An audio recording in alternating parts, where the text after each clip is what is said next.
human controlling them. In fact, there's over 30 companies actively developing AI autonomous killer robots, including Boeing and Lockheed Martin. Elon Musk and AI experts have been calling on the UN to ban weaponized AI for years. And finally, last year, the United Nations chief agreed with them. But countries including the US, Russia, China, and the UK have all refused to sign any ban. And so, the killer robots keep growing and the articles keep coming. The end point of all this madness? A war of AI robots called a hyperwar, which all major countries are currently preparing for. And what about tech CEOs? What are they doing? They're in an AI land grab.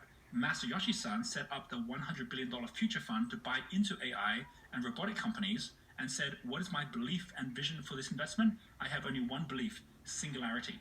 You know those lifelike and scary robots from Boston Dynamics? All now owned by Masayoshi-san. As for Jensen Huang of Huang's Law, this month he just bought ARM, the Cambridge company that makes microchips for Apple and Microsoft. He bought it from Masayoshi-san for $40 billion, making NVIDIA the new Intel. And he said, AI is the most powerful technology force of our time. It's the automation of automation, where software writes software. What does Elon Musk make of all of this?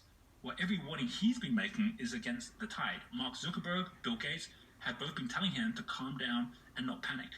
And OpenAI, which he helped to launch as an open source foundation to protect us from any one person controlling and profiting from AI, has turned into the opposite. After he left to avoid conflict of interest, it turned its back on his vision of open source AI and became a for-profit company soon after he left. It got $1 billion investment from Microsoft. And you remember GPT-3, one of the most advanced AIs this year? This month, OpenAI just gave Microsoft exclusive access to it. With Elon tweeting, this does seem like the opposite of open. OpenAI is essentially captured by Microsoft. So here we are, nearing the end of our reign as the alpha species on the planet. And we're worrying how superhuman AI robots will behave. What we need to be more worried about is how we humans are behaving when they arrive. And it's going to be a lot sooner than we think.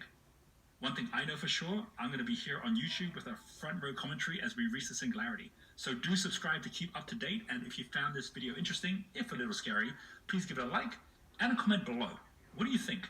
Are we going to get there as fast as Elon Musk thinks? Wow. Or do you think it's going to take longer? And no, I think it's going to come a lot faster, folks. It's going to come a lot faster than anything we anticipate.